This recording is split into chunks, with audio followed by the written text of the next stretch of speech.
सभापर्व भाग 59 द्यूतपर्व पुढे चालू. वैशंपायन सांगतात, पृथाची मुलं त्यांच्या मोठ्या भावाच्या नेतृत्वाखाली त्या सभागृहात प्रवेश करतात. तिथे पोचल्यानंतर ते तिथे उपस्थित असलेले इतर राजे रजवाडे त्यांना भेटतात आणि त्यांच्या यशस्वी राजसूय यज्ञाबद्दल त्यांना अभिनंदनही देतात. पांडव त्यांना अभिवादन करतात. ज्यांची वयोमानानुसार त्या प्रकारची योग्यता होती. त्यानंतर ते पराक्रमी पंडुपुत्र तेथे ठेवलेल्या सुंदर सजवलेल्या प्रशस्त आसनांवर विराजमान होतात.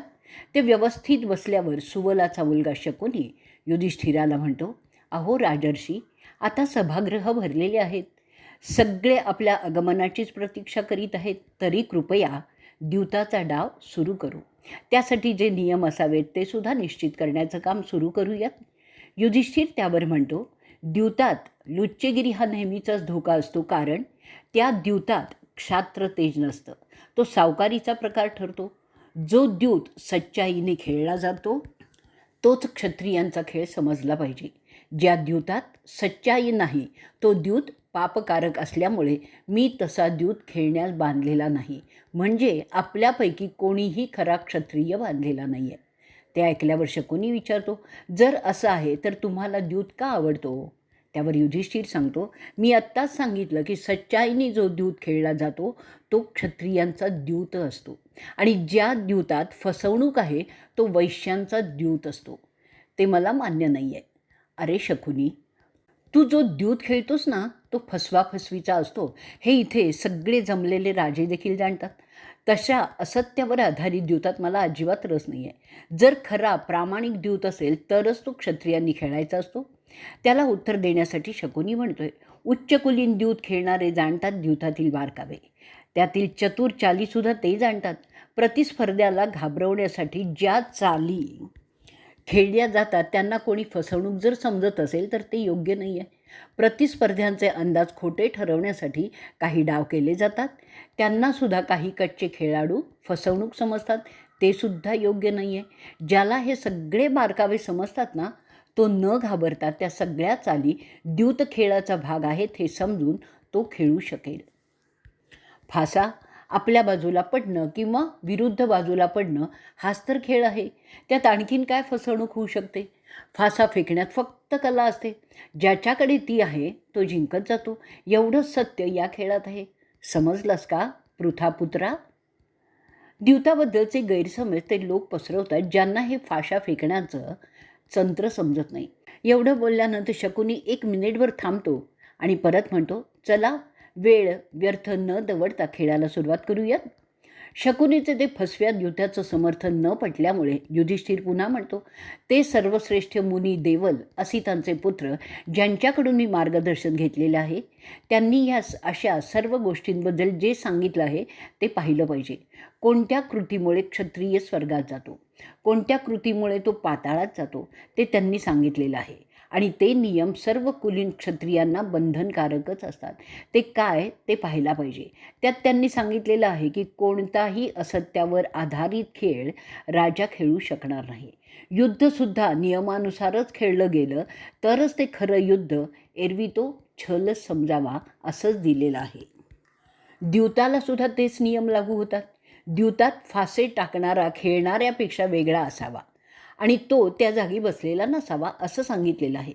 तरच तो खरा प्रामाणिक द्यूताचा खेळ समजता येईल.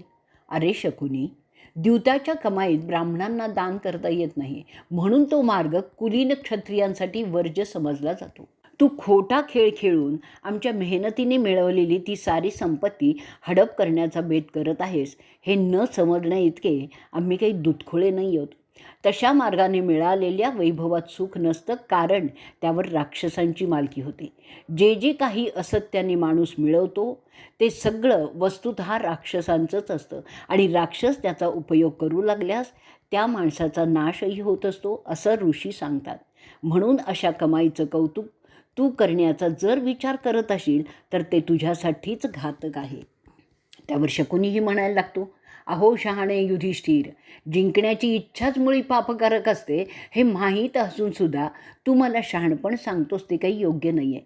त्याचप्रमाणे दुसऱ्याचा पराभव करण्याची इच्छा असणं हे सुद्धा सत्यात बसत नाही, तरी सगळे क्षत्रिय त्यात गुंतले असतात. विद्वानाने एकमेकांशी चर्चा करणं आणि त्यात कोणी एक हरला किंवा जिंकला तर ते अप्रामाणिकपणाचं मानलं जात नाही. त्याचप्रमाणे फासे टाकण्यात हुशार असलेला खेळाडू जर त्यात कमी हुशार असलेल्याला हरवेल तर ते सुद्धा अप्रामाणिकपणाचं समजता येणार नाही. कारण हुशार नसलेल्याने हुशार असलेल्याशी खेळणं ही त्या कमी हुशार खेळणाऱ्याची चूक असते. जर कोणी चूक करील तर त्याचे परिणाम त्याला भोगावेच लागतील. तरच त्यात जिंकणाऱ्याला दोष तुम्ही कसा देणार? म्हणजे तुल्यबळांनीच खेळायचं असतं. अहंकाराने उन्मत्त झालेला अशी चूक बहुधा करतो असा अनुभव आहे. म्हणून जर तुझ्यात हिंमत नसेल तर तू खेळू नकोस. पण जर तुझ्या खेळण्याबाबत विश्वास असेल तर मात्र नक्की खेळ. कोणी जबरदस्ती करीत नाही आहे. हा मैत्रीपूर्ण खेळ आहे असं आधीच जाहीर झालेलं आहे. युधिष्ठिर म्हणतोय, मला आमंत्रण दिलं आहे तेव्हा मी खेळणार, कारण तसं माझं व्रतच आहे. मी मागे हटणाऱ्यातला नाही आहे. माझा दैवावर पूर्णपणे विश्वास आहे की ते मला जिंकवणारच. आजपर्यंत माझ्या दैवाने कधीही मला दगा दिलेला नाही आहे. मग खेळ सच्चा असेल नाहीतर लुच्चा असेल. मी कोणाबरोबर डाव लावायचा ते सांग. कोण माझ्या तोलामोलाचं पणाला लावू शकतो त्यांनी माझ्याबरोबर खेळलं पाहिजे. दुर्योधन त्यावर म्हणतो, मी पाहिजे तेवढे ऐवज पणाला लावेन, पण माझ्या वतीने माझा मामा शकुनी खेळेल. युधिष्ठिर आता सांगतोय, जो पण लावतो तोच खेळला पाहिजे. त्यासाठी कोणी दुसरा खेळेल तर ते नियमाबाहेर होईल. जर तुला पण लावायचा तर तूच खेळलं पाहिजे. तुला हे नियम माहीत नाही आहेत का? तरीही जर तुला तसं खेळायचं असेल तर खेळू, कारण हा मैत्रीपूर्ण गमतीचा खेळ आहे असं तू सुरुवातीलाच सांगितलेलं आहेस. आणि अशा रीतीने सभागृहातील द्यूतपर्वाचा 59वा भाग इथे संपलेला आहे. सभापर्व भाग 60वा, द्यूतपर्व पुढे चालू. वैशंपायन पुढे सांगतायत, जेव्हा खेळ सुरू झाला तेव्हा धृतराष्ट्राच्या बाजूचे सगळे राजे एका बाजूस जमा होऊन बसले. त्यात स्वतः धृतराष्ट्रसुद्धा येऊन बसले. युधिष्ठिराच्या बाजूला भीष्म, विदुर, कृप आणि द्रोण येऊन बसले होते. त्यांच्या चेहऱ्यावरील तेज झाकोळलेलं होतं. नाईलाज असावा असे ते त्या सभागृहात येऊन बसलेले होते. नरसिंह जणू आहेत असं ते सभागृह त्यांच्या उपस्थितीमुळे उजळून निघालेलं होतं. त्यांची आसनं उंचावर होती, त्यामुळे ते राजे द्यूताचा खेळ व्यवस्थितपणे पाहू शकत होते. ती सर्व आसनं सुंदरशा मखमलीच्या आवरणाने सुशोभित केलेली होती. तिथे जमलेल्या सगळ्या राजांना वेदांची चांगली माहिती होती. ते सुसंस्कृत वागणूक असलेले होते. अशा परिस्थितीत तो मैत्रीचा द्यूत सुरू झाला. युधिष्ठिरांनी सांगितलं, समुद्रातून ढवळून काढलेले अत्यंत मौल्यवान आणि चमकणारे मोती पहिल्या डावात पणाला लावलेले आहेत. आणि दुर्योधनाला तो विचारतो, बोल, तुझी कोणती बोली आहे? दुर्योधन सांगतो, माझी बोली रत्न आणि माणकांची करतो, कारण ते माझ्याकडे विपुल आहेत. ते आता तू जिंकून दाखव. त्या डावात युधिष्ठिर हरतो. अशा रीतीने सभापर्वातील द्यूतपर्वाचा 60वा भाग इथे संपलेला आहे. सभापर्व भाग 61वा, द्यूतपर्व पुढे चालू. त्यावर युधिष्ठिर बोलतो, तू लुच्चेगिरी करून हा डाव जिंकला आहेस, पण चालेल. आता दुसऱ्या डावात मी माझ्याकडील खजिन्यात पडून असलेली अमोल रत्न आणि सोनं चांदी आहे ते लावतो. तू बोल, काय पणाला लावतोयस? वैशंपायन पुढे सांगतायत, अशा प्रकारे बोलल्यावर शकुनी कुरु घराण्याच्या दैवतांना उद्देशून बोलतोय, हा पंडूंचा ज्येष्ठ मुलगा जो कधीही कमीपणा घेत नाही, आज मात्र माझ्यापुढे हरलेला आहे. त्यावर युधिष्ठिर म्हणतोय, तो चमकणारा यशस्वी रथ ज्याने आम्ही इथे आलेलो आहेत मी पणाला लावत आहे. जो 1000 रथांच्यापेक्षाही जास्त मौल्यवान आहे. त्याचं अंतरंग वाघाच्या कातड्यांनी सजवलेलं आहे. ज्याची चाकं आणि ज्याच्यावरील ध्वजाचा दांडा सुंदर आहे. ज्याच्याभोवती लहान लहान घंटा टांगलेल्या आहेत. ज्यांच्या आवाजाने आसमंत दुमदुमून गेलेला आहे. ज्याला खेचण्यासाठी 8 शुभ्र रंगाचे अश्व लावलेले आहेत, तो मी पणाला लावतो. त्यानंतर शकुनी फासे टांगतो आणि पुन्हा जिंकून घेतो. ते ऐकल्यावर शकुनी पुन्हा फासे टाकतो आणि पुन्हा जिंकतो. युधिष्ठिर पुन्हा पणाला त्याच्या 1 लक्ष दास्या लावतो. तो त्यांची माहिती देतो. त्या सगळ्या तरुण होत्या आणि सोन्याच्या दागिन्यांनी मढलेल्या होत्या. त्यांच्या गळ्यात निष्क म्हणजे त्या काळातील चलनी नाणी, नाण्याच्या माळा घालून त्या होत्या. त्यांच्या अंगावर उंची वस्त्र होती. त्या सगळ्या 60 कलात निपुण होत्या. विशेष करून नृत्य आणि गायन कलात निपुण होत्या. त्या ब्राह्मण स्नातकांची देखभाल करीत असत. वैशंपायन सांगतायत, ते ऐकल्यानंतर शकुनी पुन्हा त्याचे फसवे फासे टाकतो आणि पुन्हा ते जिंकून घेतो. युधिष्ठिर म्हणतो, माझ्याकडे 1000 सेवक आहेत. त्यांना पाहुण्यांची व्यवस्था कशी करायची त्याचं उत्तम ज्ञान आहे. ज्यांच्या अंगावर रेशमी वस्त्र आहेत, त्यांच्या अंगावर सुद्धा योग्य त्या प्रकारचे दागिने आहेत. सर्व पाहुण्यांची देखभाल ते हातात ताटवाट्या घेऊन तयारीने करत असतात. ते मी पणाला लावतो. वैशंपायन पुढे सांगतायत, ते ऐकल्यावर शकुनी त्याचे फसवे फासे टाकतो आणि पुन्हा जिंकतो. युधिष्ठिर बाजी लावतो 1000 हत्तींची, ज्यांच्या कपाळावर कमळाचं शुभचिन्ह आहे, ज्यांचे दात सुळे नांगराच्या फाळासारखे आहेत, जे युद्धाच्या कामासाठी तयार केलेले आहेत, ज्यांचा वर्ण पावसाच्या ढगांच्यासारखा सावळा आहे आणि त्या प्रत्येकाबरोबर 8 मादी हत्तीणी आहेत. ती बाजी लावल्यावर तो सुवलाच्या मुलाला सांगतो, त्याने त्याचे फासे टाकावेत. पुन्हा शकुनी फासे टाकतो आणि ते जिंकतो. तो युधिष्ठिराकडे पाहून हसायला लागतो. तरीही युधिष्ठिर आता मागे हटत नाही आहे. तो पुन्हा नवीन बाजी लावतो. यावेळी त्याच्याकडे असलेले सगळे रथ आणि सगळे हत्ती लावतो. पुन्हा शकुनी खुनशीपणे फासे टाकतो आणि पुन्हा तो जिंकतो. त्यानंतर युधिष्ठिर त्याच्याकडील तित्री, कल्माश आणि गंधर्व जातीचे अमूल्य घोडे पणाला लावतो. त्यानंतर चित्ररथाने दिलेला रथ, जो अर्जुनाला भेट दिलेला होता, तोही पणाला लावतो. वैशंपायन पुढे सांगतात, शकुनी त्याच्या कावेबाजपणे फासे टाकतो आणि पुन्हा पुन्हा जिंकून घेतो. त्यानंतर युधिष्ठिर म्हणतोय, त्याच्याकडे 10,000 आणखीन रथ आहेत. त्या सर्वांना उत्तम जातीचे घोडे लावलेले आहेत. ते तो पणाला लावतो आणि हारतो. त्यानंतर तो दैववादी युधिष्ठिर त्याच्याकडे 60,000 युद्धप्रवीण सैनिक पणाला लावतो. ते सगळे फक्त दूध पितात आणि भात खातात आणि हा हरतो. पुन्हा शकुनी त्याचे फासे टाकतो आणि पुन्हा पुन्हा जे जे युधिष्ठिर पणाला लावतो ते सगळं खोट्या डावाने जिंकत जातो. वैशंपायन पुढे सांगतायत, त्यानंतर तो राजा त्याला त्याच्या भावांनी कमावून आणलेलं ऐत्त मिळालेलं आणखीन द्यूतात लावतो. त्यात 4000 निडी प्रकारचे रत्न, जे तांब्याच्या जडावात बसवलेले होते, त्याशिवाय सोन्याचे पत्रेही पणाला लावतो. शकुनी ते सुद्धा खोटे फासे टाकून जिंकून घेतो. अशा रीतीने सभापर्वातील द्यूतपर्वाचा 61वा भाग इथे संपलेला आहे. सभापर्व भाग 62वा, द्यूतपर्व पुढे चालू. वैशंपायन सांगत असतात, तो द्यूताचा खेळ पाहत असताना त्यात युधिष्ठिर निश्चितपणे बर्बाद होणार ह्याची लक्षणं विदुराला दिसायला लागतात. तेव्हा तो विदुर धृतराष्ट्राला म्हणतो, अहो राजर्षी, भरत कुळाचे अग्रणी, मी काय सांगतो ते जरा लक्ष देऊ नाही का? जरी माझे शब्द तुम्हाला आवडणारे नसले तरीही ऐका. ज्यांचा अंतकाळ समीप आलेला आहे त्यांना कदाचित माझं हे सांगणं आवडणार नाही, तरीही मी सांगतो. तुम्हाला आठवतंय का, जेव्हा हा दुर्योधन जन्मला तेव्हा कोल्ह्यासारखा ओरडत होता. त्याचा अर्थ तुझा मोठा मुलगा कुकर्मा आहे हे आपण सर्वांनीच जाणलेलं आहे. तो आपल्या कुळाचा नाश करणारा आहे हे त्या लक्षणातून स्पष्टच झालेलं होतं. म्हणून अरे राजा, आपल्या घरात तुझ्या पुत्राच्या रूपात एक कोल्हा राहत आहे. तुझ्या एकट्याच्या पुत्रप्रेमाच्या मूर्खपणामुळे आपलं घराणं बरबाद होऊ शकतं. शक्राने त्याच्या कवनात काय सांगितलं ते आठव. त्यांनी सांगितलं आहे, जे उंचावर चढून मध काढतात त्यांना उंचावरून खाली पडण्याचा धोका असतो. त्यामुळे मरणसुद्धा येऊ शकतो. तुझा मुलगा दुर्योधन तेच करतोय. पांडवाच्या द्वेषाने प्रेरित झालेला तुझा मुलगा स्वतःबरोबर इतर अनेकांचे जीव धोक्यात घालत आहे. कारण जरी युधिष्ठिराला हरवलं तरी त्याने जे पणाला लावलेलं आहे ते त्यांनी कमावलेलं नाही आहे. ते त्याच्या कर्तृत्ववान कर्मयोगी अशा 4 भावंडांनी कमावलेलं आहे. जर ते भडकले तर कौरवांचा नाश निश्चितपणे होईल हे तुझ्या लक्षात येत नाही आहे का? जर युद्ध सुरू झालं तर हे त्या शकुनीच्या अधर्मी द्यूता इतकंच अधर्मी होऊ शकतं. त्यांना वाचवण्यासाठी तू आत्ताच काहीतरी केलं पाहिजेस. तू हे सगळं जाणतोयस, तू खूप हुशार आहेस, कंसाचं काय झालं ते तुला माहीत आहे.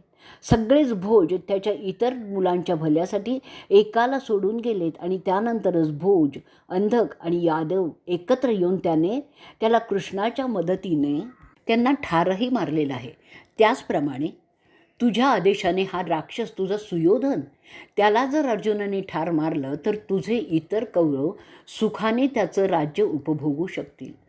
तसं झालं नाही तर तुझी सगळी मुलं सुखाने पुढील अनेक वर्ष आनंदाने राहूही शकतील. पण तसं केलं नाहीस तर अंती सगळेच कौरव तुझ्या पुढे मारले गेलेले तुला पाहावं लागेल. अरे राजा, तुला कोणतं जास्त श्रेयस्कर वाटते ते बघ ना. त्या शकुनीसारख्या कावळ्यापेक्षा पांडवांच्यासारखा मोर तू निवडलायस तर ते सगळ्या कुरु घराण्यासाठी प्रशस्तच होईल. त्या कोल्ह्यासारख्या दुर्योधनापेक्षा पांडवांसारखे वाघ तुला तुझ्या या परिस्थितीत म्हणजे अंधत्वात जास्त चांगले मदत करतील. पुत्रप्रेमापेक्षा तू स्वतःवर प्रेम करणं जास्त हितकारक आहे. हे तुझ्या लक्षात येतंय का? राजनीतीच्या शास्त्रात सांगितलेलं आहे की कुटुंबाच्या भल्यासाठी एका माणसाचा त्याग करणं योग्य असतं. संबंध गावाच्या भल्यासाठी एका कुटुंबाचा त्याग करणं श्रेयस्कर असतं. एका प्रांताच्या भल्यासाठी एक गाव नष्ट झालं तरी चालेल आणि स्वतःच्या भल्यासाठी सगळी पृथ्वी पणाला लावायला हरकत नाही. असा सल्ला कव्याने म्हणजे शुक्राचार्य असुरांचा गुरु असुरांना जंभाच्या जन्माच्या वेळी दिला होता. तुला एक गोष्ट माहिती असेल, त्यात एक राजा सोनं ओकणाऱ्या पक्ष्यांना पाळतो आणि त्यांची संख्या वाढल्यावर त्यांना लोभीपणाने मारूनही टाकतो. तुझा दुर्योधन तेच करतोय. अशा गोष्टी कोणीही दूरधोरणी करत नाहीत हे तुला सांगायची गरज आहे का? म्हणून घराण्याच्या खऱ्या वारशांना तू मदत केलीच पाहिजेस. कुठलीही गोष्ट कशी करायची त्याची मर्यादाशील पद्धत असते आणि त्या मर्यादा लक्षात न घेता काम केल्यामुळे सर्वस्व नष्ट होईल हे लक्षात घे. पांडव आपल्या शंतनूचे खरे वारस आहेत, कारण ते त्या घराण्याच्या संस्काराचा वारसा, जो त्या घराण्याचा खरा वारसा असतो, ते सांभाळत आहेत. म्हणून त्यांना तू संरक्षण दिलं पाहिजेस.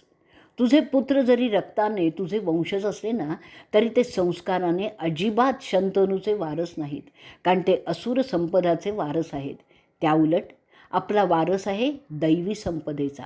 आर्य परंपरेत संस्काराचा वारसा खरा वारसा समजला जातो. रक्ताचा वारसा खरा वारसा समजला जात नाही. म्हणून पांडवांचे जन्मदाते कोण आहेत हे महत्त्वाचं नसतं, ते कोणता संस्कार पुढे चालवतात ते महत्त्वाचं असतं. तू वेळीच हा विध्वंस थांबवला नाहीस तर जे घडेल त्याची सगळी जबाबदारी तू घेणार आहेस. तुझे मुलगे पांडवांशी लढू शकणार नाहीत हे लक्षात घेऊन तुला तो निर्णय घ्यायलाच पाहिजे. अरे, दैवी शक्तीसुद्धा त्यांच्याशी लढू शकत नाही. जर असा प्रसंग आला तर एक गोष्ट लक्षात घे, माझ्या ज्येष्ठ बंधू, तुझी सगळी मुलं मारली जातील आणि त्याला तू आणि तूच फक्त जबाबदार असशील. अशा रीतीने सभापर्वातील द्यूतपर्वाचा 62वा भाग इथे संपलेला आहे. सभापर्व भाग 63वा, द्यूतपर्व पुढे चालू. पुढे विदुर आपल्या मोठ्या भावाला सांगतो, मुळात जुगारच द्वेष आणि फाटाफुटीचं कारण होत असतं. त्यामुळे शत्रुत्व उत्पन्न होतं, ज्याचे परिणाम विध्वंसकच असतात. हे जाणत असूनही तुझा मोठा मुलगा दुर्योधन त्याला मोठ्या जोराने उत्तेजन देत आहे. राजा प्रतिपाचे, शंतनूचे आपण प्रतिष्ठित वारसदार आहोत. त्या सगळ्या संस्काराची वारसदारी मानणाऱ्या वंशजांना त्यांच्या वल्लिकासारख्या दोस्तांबरोबर दुर्योधनाला युद्धात त्याचे पाय संपवण्यासाठी भेटतील. त्यामुळे तुझ्या रक्ताच्या वंशजांचा नाश होईल. दुर्योधन त्याच्या मस्तीत त्याच्या भावंडांचं भवितव्य बर्बाद करीत आहे. जसे मस्तीत मुसंडी मारणारा बैल आपली शिंग मोडून घेतो, जो शहाणा माणूस स्वतःची दूरदृष्टी हरवून बसतो, तो दुसऱ्याच्या मनाप्रमाणे वागायला लागतो. असा माणूस हमखासच मोठ्या संकटात पडत असतो, जसे लहान बालकाने हकलेलं जहाज समुद्रात अडकतं. दुर्योधन तुमच्या भावांच्या मुलाबरोबर जुगार खेळतोय आणि जिंकत आहे म्हणून तुम्ही खुश दिसताय, पण ही खुशी अल्पकाळची असेल हे तुमच्या लक्षात येत नाही आहे का? हा द्यूताचा कैफ सुरुवातीला जरी सुख देत असला तरी परिणामांती तो क्लेशदायकच ठरणार आहे. हे मिळणाऱ्या यशात मशगूल राहून तू कसा काय विसरू शकतोस? आता धृतराष्ट्र विदुराला काकुळतेला येऊन सांगतोय, मी हा खेळ जर आत्ता थांबवला तर माझा सुयोधन त्याचा जीव देण्याची धमकी देतो आहे. ते मी कसं सहन करू ते मला सांग. ते ऐकून विदुर धृतराष्ट्राला म्हणतो, एक गोष्ट तुम्ही कौरव विसरता, की पांडव आणि तुम्ही जवळचे आप्त आहात. त्यामुळे केवळ ते 5 नाही आहेत, तर इतर आप्तसुद्धा त्या भोवऱ्यात अडकणार आहेत. त्यांचा विचार करण्याच्या मनस्थितीत दुर्योधन नाही आहे, पण तुम्ही तरी असायला पाहिजे ना. असुरांना कव्याने जो सल्ला दिला तोच मी तुम्हाला आधी सांगितला आहे. त्याप्रमाणे एका दुर्योधनाला जाऊ द्या, त्यामुळे बाकीचे तुझे पुत्र जिवंत राहणार असतील तर हरकत काय आहे. अजूनही परिस्थिती सुधारण्याच्या स्थितीत आहे, तर वेळीच हा जुगाराचा खेळ थांबव. आदेश दे. अरे शंतनुपुत्रा, प्रतिपाच्या वंशजा जे जमले आहेत ते सगळे आपलेच आप्त आहेत. त्यांना सांगा की हा मैत्रीपूर्ण खेळ खूप झाला. दुर्योधनाच्या धमक्यांना घाबरण्याचं कारण नाही आहे. तुझी जबाबदारी केवळ त्या एकापुरती नाही आहे, तर तू कुटुंब प्रमुख आहेस, म्हणून तुला इतरांच्या हिताचा सुद्धा विचार करायलाच पाहिजे. जर पंडूचा मुलगा द्यूताने चिडून उठला आणि त्याला वृकोदराने आणि अर्जुनाने तसंच नकुल आणि सहदेव यांनी साथ दिली, तर तुझ्या मुलाचं काय होईल त्याचा विचार कर. तसं झालं तर तू असा म्हातारा आणि अंध कोणाच्या आधाराने जगशील रे. तुझ्याकडे काय कमी आहे की ह्या खोट्या खेळांनी तुला पांडवांचं आणखीन धन मिळवण्याची गरज आहे. खरे क्षत्रिय द्यूताचा आधार कधीही घेत नाही. तो सुवलाचा मुलगा त्याचं प्रस्थ इथे वाढवण्यासाठी दुर्योधनाला चेतवत आहे.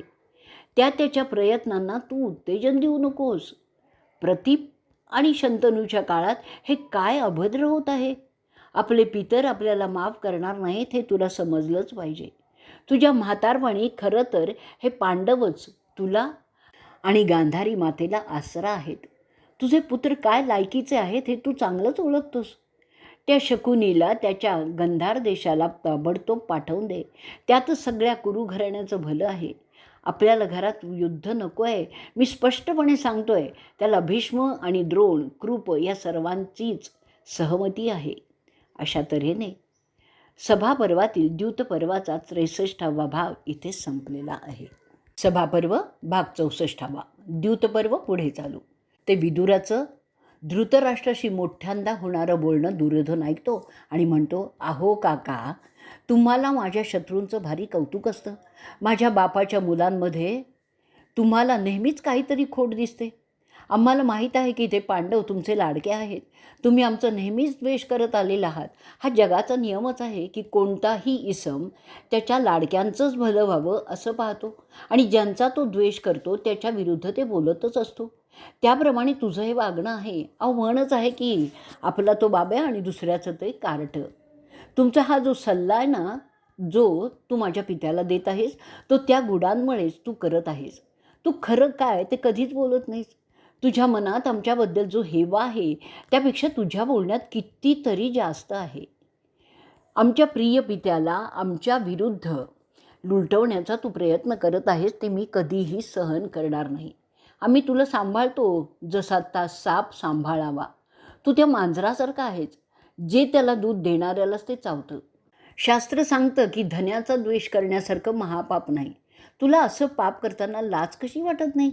आम्ही आमच्या शत्रूला हरवल्याने आमची ताकद वाढलेली आहे, म्हणून सांभाळून राहा. आमच्याबद्दल बोलताना विशेष काळजी घेणं तुझ्या भल्याचंच आहे. तू नेहमीच शत्रूंशी समझोता करण्याच्या बाजूलाच असतोस आणि म्हणूनच तू आमचा द्वेष करत असतोस. अक्षम्य पद्धतीने बोलणारा शत्रूच ठरतो आणि त्याचबरोबर शत्रूची बाजू घेणं हा सुद्धा अक्षम्य गुन्हाच ठरतो. तुझ्यासारखा आमच्यात जर असेल तर शत्रूला आमच्या गुप्त गोष्टी समजण्याची शक्यता असते. हे नियम तू आता मोडत आहेस. तू एखाद्या मांडगुळासारखा आमच्यात आहेस. आमच्या गोष्टी तू बोलू नकोस. तू त्या म्हाताऱ्यात जाऊन बैस. ज्यासाठी तुझे प्रसिद्धी आहेत ते तू करत जा. आमच्या कामात लुडबुड करू नकोस. तू स्वतःला आमचा मार्गदर्शकही समजू नकोस. आम्ही तुला तुझा सल्ला विचारलेला नाही आहे. आमचं भलं कशात आहे ते आम्ही चांगलंच जाणतो. आम्ही आधीच तुझ्या अशा या लुडबुडीमुळे फार त्रस्त झालेलो आहोत. त्यात आता भर घालू नकोस. तिथे वर एक विधाता आहे. तो सगळ्या सृष्टीच्या गोष्टींचे कारभार पाहत असतो. त्याची जागा घेण्याचा तू प्रयत्न करू नकोस. तो विधाता मातेच्या उदरातील गर्भाचं सुद्धा नियंत्रण करतो. तो पाहिल काय व्हायचं असेल ते. मी जे करत आहे ते नेमकं त्याच्या मर्जीनुसारच होत आहे आणि म्हणूनच त्या भाग्यात तुझा हस्तक्षेप नको आहे. लोक जे काही करत असतात ते त्यांच्या कर्मानुसारच करत असतात. त्यात कोणीही बोलू नये हेच खरं आहे. म्हणून मला आणि माझ्या पित्याला सल्ला देण्याचं काम तू करू नकोस. जो आग लावतो तो त्याच्या राखेचा विचार करतच नाही. शत्रूच्या मित्राला आसरा शहाणा देत नाही. जो त्याच्या आश्रयदात्याच्या विरुद्ध वागतो त्याला तो आश्रयदाता शत्रू समजू शकतो. म्हणून अरे विदुरा, तुला जिथे जायचं आहे ना तिथे जा. आम्हाला तुझी आणि तुझ्या सल्ल्याची आवश्यकताच नाही आहे. तू तशा बाईसारखा आहे जिला कितीही चांगलं वागवलं तरी ती आपल्या वळणावरच जाणार, परपुरुषालाच मिठी मारणार. ते ऐकल्यावर विदुर धृतराष्ट्राला म्हणतो, अरे राजा, आत्ता सांग तुझं काय मत आहे दुर्योधनाच्या या वक्तव्याबद्दल. जे लोक काम झालं की उपयोगी आलेल्यांना दांडुक्याने मारून हाकलून देतात, त्यांच्याबद्दल काय मत आहे ते सांग. राजाचं हृदय एवढं नीच प्रवृत्तीचं नसावं. प्रथम संरक्षण द्यावं, गरज भागली की विसरून जावं. त्यानंतर विदुर दुर्योधनाकडे पाहून म्हणतो, अरे राजपुत्रा, तू स्वतःला फार शहाणा समजतोस का रे? इथे कोणी कोणाला आश्रय देत नाही. तू तुझी मर्यादा ओलांडतोयस. मी माझ्या हक्काने इथे शंतनूचा वंशज म्हणून आहे. तो माझा हक्क मी अबाधितच ठेवलेला आहे. पापी बुद्धी असलेला कधीही आपली चूक सुधारत नाही. एखाद्या बदफिली बाईसारखा तो असतो. मला खात्री आहे की एखाद्या लहान मुलीशी जर लग्न करण्याचा विचार करत आहे, चळ सुटलेल्या त्याला काही सांगणार उपयोगाचंच नसतं. चुकीच्या दिशेने पावले टाकणाऱ्याला कुठलाही चांगला सल्ला आवडत नाही, म्हणून तो सल्ला चुकीचा ठरत नाही. पाप करण्यासाठी निघालेल्याला पुण्याचा मार्ग आवडत नाही, अशी तुझ्या मोठ्या मुलाची गत झालेली आहे. तोच खरा दोस्त असतो राजाचा, जो राजाला वेळी सावध करण्याचं काम करतो. राज्याचा प्रधान ह्या नात्याने मी माझं काम करताना कोणाला काय रुचेल काय न रुचेल ह्याचा विचार करीत नाही. जो प्रसंगी राजाचा रोषसुद्धा त्यासाठी सहन करावा लागतो. हिताचा सल्ला विवेक हरवलेल्यांना शत्रुत्वाचाच वाटतो. त्यांच्या चुकीच्या वागण्यास आक्षेप घेतला की तो अद्वा बोलू लागतो. तसं या दुर्योधनाचं झालेलं आहे. बऱ्याच वेळा अप्रिय सल्ला कडू औषधासारखाच असतो आणि म्हणूनच तो देणारा शत्रू ठरत नाही. कसाही असला तरी तो औषध म्हणून स्वीकारावाच, त्यातच त्याचं भलं होणार असतं. अरे राजा, गुपचूप बसू नकोस, कारण त्यातच तुझं आणि तुझ्या कुटुंबाचं भलं आहे. वेळीच ह्या मूर्ख दुर्योधनाला आवर. नेहमीच मी धृतराष्ट्रा तुझं आणि तुझ्या मुलांचं भलं चिंतलेलं आहे, पण त्यासाठी हा मार्ग नाही आहे. म्हणून माझा आक्षेप आहे या खेळाला. जे घडणार ते घडल्याशिवाय राहणार नाही हेच खरं आहे. म्हणून मी तुला आणि सभेला वंदन करून इथून निघून जात आहे. ब्राह्मण मला शुभेच्छा देतील अशी अपेक्षा करतो. ह्या प्रसंगातून मी एक शिकलो की शहाणाने विषारी सापाला चांगला सल्ला देऊ नये, कारण त्याचा काहीही उपयोग नसतो. असं बोलून तो दूरदृष्टी विदूर सभागृहाबाहेर जाऊन तिथेच बसतो. अशा रीतीने सभापर्वातील द्यूतपर्वाचा 64वा भाग इथे संपलेला आहे. सभापर्व भाग 65वा, द्यूतपर्व पुढे चालू. शकुनी युधिष्ठिराला विचारतो, अरे अजातशत्रू, तू तुझ्या 4 भावंडांनी स्वकर्तृत्वाने मिळवलेली सगळी संपत्ती तुझ्या खोट्या दैवापायी आत्तापर्यंत आम्हाला जिंकण्यास दिलेली आहे. जे तू पणाला लावलेला आहेस त्यातील एक कवडीही तू कमावलेली नव्हतीस. तुझ्यासारखा बेजबाबदार आणि भावंडांच्या चांगुलपणाचा गैरफायदा घेणारा नीच माणूस मी तरी आत्तापर्यंत पाहिलेला नाही आहे. जेव्हा तुझे बंधू 4ही दिशांना फौजा घेऊन लढाया जिंकत होते, घाम गाळत होते, तेव्हा तू फुकट मिळालेल्या द्रौपदीबरोबर महालात मजा करत होतास. फुकट मिळत गेलं की माणसाला वाटायला लागतं की त्याचं दैव फळफळलेलं आहे. पण अरे नीच माणसा, ते तुझं दैव नव्हतं. ते तुझ्या 4 पराक्रमी भावांचं होतं, जे द्यूत कधीही खेळणार नाहीत, कारण ते कर्तृत्ववान आहेत. जे कर्तृत्वहीन असतात तेच म्हणजे तुझ्यासारखे द्यूतात रमतात, कारण त्यांना त्यांच्या दैवाची खात्रीच नसते. खरे कर्तृत्ववान दैवाचा विचार करतही नाहीत. दैव त्यांच्याकडे खेचून जात असतं. पण तुला ह्या गोष्टी बोलून काय उपयोग आहे ते तुला कधीच समजणार नाही. ती द्रौपदी, जिला तू तुझी पत्नी समजून तिच्याबरोबर मजा करत होतीस, ती द्रुपदाची कन्यासुद्धा धनंजयाने मिळवलेली आहे. आणि तू तुझ्या आईच्या मूर्खपणामुळे त्या राजकन्येचा उपयोग तुझे घाणेरडे भोग घेण्यासाठी करत होतास. सात्विकतेचं सोंग घेऊन त्या सगळ्यांना तू, अगदी त्या वृष्णीला सुद्धा मूर्ख करू शकशील, पण आम्हाला नाही. खरं तर तू सात्विक नाहीच आहेस, तर कमालीचा तामसी आहेस. आत्तापर्यंत जे तू घालवलेलं आहेस ते पुन्हा मिळवण्याची हिंमत तुझ्या 4 शूर, पराक्रमी, महारथी आणि तेजस्वी भावंडात आहे. आणि म्हणूनच तू असा बेफिकिरीने त्यांनी कमावलेली मिळकत द्यूतात घालवत आहेस, हे आम्ही चांगलंच ओळखतो.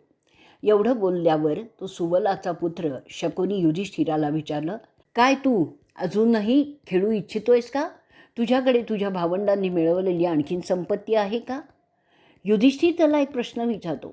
माझ्याकडे अमाप धनदौलत आहे, पण तू का असा प्रश्न विचारतोयस? तुला काय वाटतं माझी संपत्ती संपली आहे? तू तुझ्याकडील सगळी संपत्ती पणाला लाव. मग ती हजाराने असेल, नाहीतर लाखाने असेल, नाहीतर करोडोनी देखील असेल, नाहीतर अब्जाने असेल, नाहीतर त्याहीपेक्षा जास्त असेल, पण मी त्यापेक्षा जास्त संपत्ती पणाला लावू शकतो. मग ती कोणी कमावली तो तुझा विषय नाही आहे. आम्हा पांडवात एक समझोता आहे, त्याप्रमाणे सर्वात मोठा बंधू म्हणून मी त्या सगळ्या मिळकतीचा मालक ठरतो. आणि म्हणूनच मला वाटेल ते त्या संपत्तीचं मी करू शकतो. दान करीन किंवा द्यूतात उडवीन. तुम्हाला त्याचा विचार करण्याची गरज नाही आहे. आमच्या 5 भावांची एकी ही आमची खरी संपत्ती आहे, कारण ती आमच्या मातेच्या आदेशानुसार आहे. वैशंपायन पुढे सांगतायत. ते ऐकून शकुनी छद्मीपणे हसून फासे टाकण्यास सुरुवात करतो आणि पडलेले फासे तेही फसवे दाखवून बोलतो, हे बघ तू पुन्हा हरलेला आहेस. युधिष्ठिर त्यावर बोलतोय, माझ्याकडे अगणित पशुधन आहे, तुझ्याकडे आहे का? ते सगळं माझ्या राज्यात पसरलेलं आहे, जसं सगळ्या राजांचं असतं तसं. ते परनसापासून सिंधू नदीच्या तीरापर्यंत पसरलेलं आहे. ते मी आता लावतो पणाला. शकुनी फासे टाकतो आणि नेहमीप्रमाणे पुन्हा जिंकतो. माझ्याकडे माझं राज्य आहे, त्यातील घरं आहेत, त्यातील नागरिकसुद्धा मी पणाला लावतो. फक्त ब्राह्मणांचं सोडून बाकीचं मी लावतो. शकुनी पुन्हा फासे टाकतो आणि पुन्हा जिंकतो. युधिष्ठिर पुन्हा पणाला तयार होतो आणि बोलतो, हे इथे जे माझे मुलगे बसलेले आहेत ना, ते माझी संपत्ती आहेत, ते मी लावतो. शकुनी फासे टाकतो आणि ते सुद्धा जिंकतो. वैशंपायन सांगतायत, शकुनी फासे टाकण्यासाठीच बसलेला होता. तो त्वरित फासे टाकतो आणि ते जिंकतो. त्यानंतर युधिष्ठिर नकुलाकडे पाहून म्हणतो, हा माझा भाऊ, माझी संपत्ती आहे. त्यावर नकुल काहीही हरकत घेत नाही. त्यामुळे तो युधिष्ठिराची संपत्ती ठरतो आणि पणाला लागतो. शकुनी त्याला सुद्धा जिंकतो. शकुनी युधिष्ठिराला म्हणतो, आता तुझा प्रिय सावत्र भाऊ आमचा दास झालेला आहे. आणखीन काय तू पणाला लावणार आहेस? शकुनी आता पूर्ण आत्मविश्वासाने पुन्हा फासे टाकतो. युधिष्ठिर बाजी लावण्याच्या आधीच. युधिष्ठिर सहदेवाकडे पाहतो, त्याला लावतो. दुर्योधन त्याच्याकडे पाहतो, पण सहदेव आक्षेप घेत नाही. याचाच अर्थ त्याचा आक्षेप नाही आहे. त्याबरोबर तो पणाला लागला आणि शकुनी जिंकल्याचं सांगतो. अशा रीतीने पांडवातील दोघेही कौरवांचे दास झाले. घाबरत घाबरत शकुनी भीमाकडे आणि अर्जुनाकडे पाहत छद्मी हास्य करतो आणि युधिष्ठिराला विचारतो, आता कोणाला तू पणाला लावणार आहेस? युधिष्ठिर वैतागलेला असतो. तो ओरडतो, अरे तुम्ही आम्हा भावंडात फळी पाडत आहात, हे चांगलं नाही आहे. शकुनी त्याच्या बडबडीकडे दुर्लक्ष करत पुढचा प्रश्न करतो, आता कोणाला लावणार? शकुनी युधिष्ठिराला उद्देशून म्हणतो, मी मघा बोललो ते तू कसं सिद्ध करत आहेस ते स्पष्ट होत आहे. तू इतका नीच आहेस की तुझ्या भावंडांना तू पणाला लावतोयस. फक्त एकच नीच माणूस अशा गोष्टी करू शकतो. तू तुझ्या खोट्या दैवाच्या व्यसनामुळे असा पापकर्मात फसत आहेस. मला काही हरकत नाही जर तुला भीमाला आणि अर्जुनाला पणाला लावलंस. एवढंच नाही तर अखेरीस तू तुला स्वतःला पणाला लावू शकशील. काहीही केलंस तरी तू जिंकण्याची सुतरामही शक्यता नाही आहे. तुला द्यूत खेळता येत नसताना कशाला या भानगडीत पडलास तेच मला समजत नाही आहे. आता मला वाटतंय की तुझ्या भावांचा मोठा भाऊ होण्याच्या लायकीचा तू नाहीच आहेस, हे तू दाखवून देत आहेस. तुझ्या मतलबीपणाची हद्द तू दाखवत आहेस. एवढं बोलल्यावर शकुनी विचारतो, आता कोणाला पणाला लावणार? भरतवंशाला तुझ्यासारखा माणूस काळीमा लावतोय. स्वप्नात सुद्धा अशा प्रकारे कोणी द्यूतात बाजी लावत नाही. असं बोलून शकुनी जे घडत आहे त्याबद्दलची त्याची नाराजी व्यक्त करतो.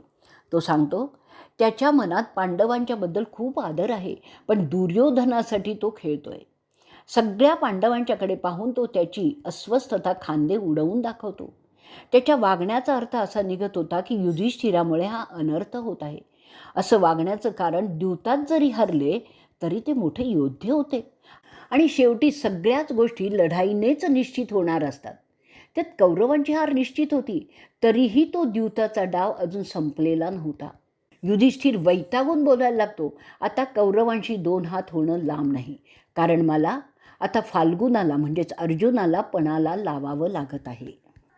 वैशंपायनच पुढे सांगतायत, ते ऐकून शकुनी फासे टाकण्याच्या तयारीत राहतो आणि पुन्हा फसव्या डावाने तो फासे टाकतो आणि जिंकतो. शकुनी अर्जुनाकडे पाहत म्हणतो, धनंजय महान योद्धा, पण एका फालतू आणि मूर्ख मोठ्या भावामुळे आज तू माझा झाला आहेस. मला माहीत आहे की हे तांत्रिक आहे, कारण या योद्ध्यांना गुलाम करणं ह्या जगात कुणालाही शक्य नाही.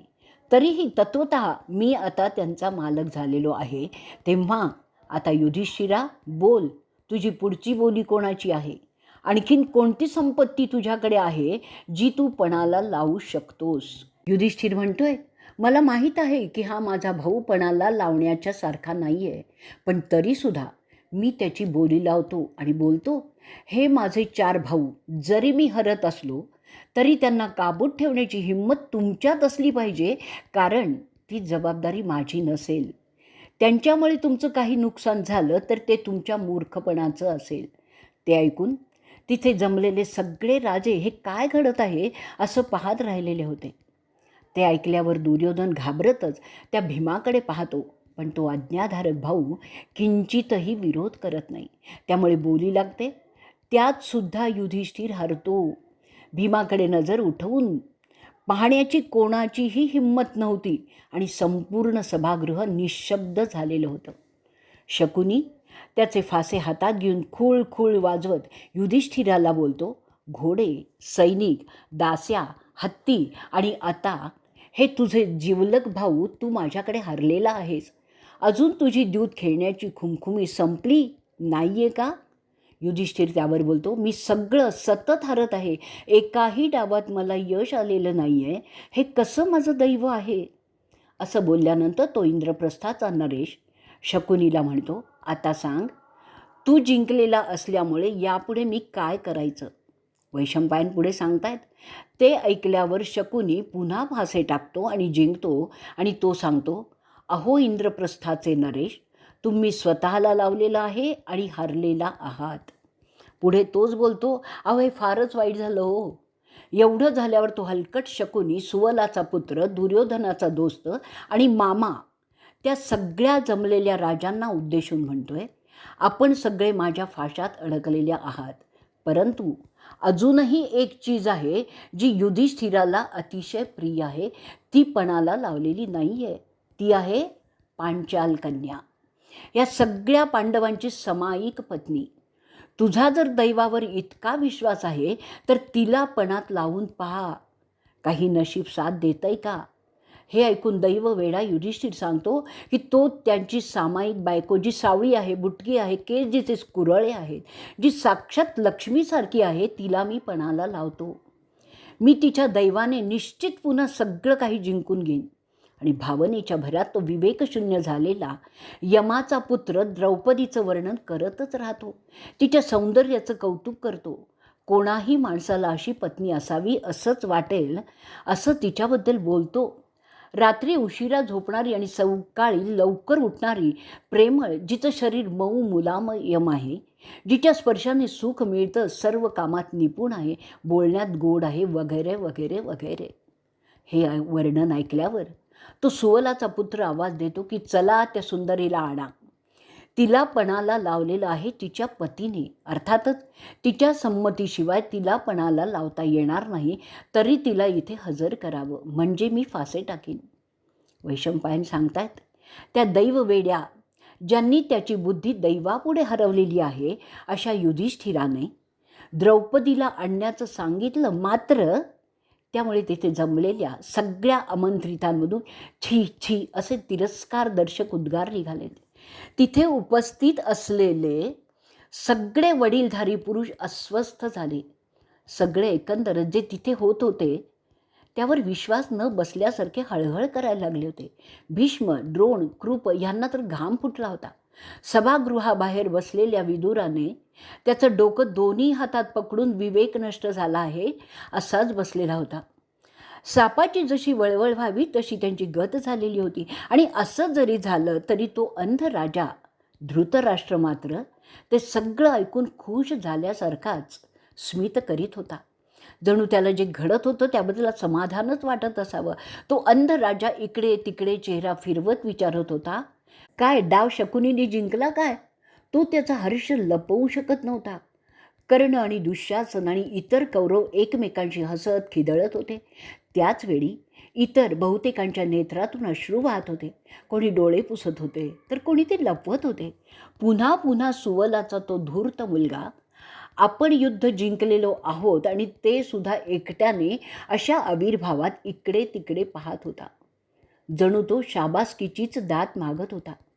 शकुनीने फासे टाकले आणि तो पुन्हा जिंकला. द्रौपदी कौरवांची दासी झाली होती. अशा रीतीने सभापर्वातील द्यूतपर्वाचा 65वा भाग इथे संपलेला आहे.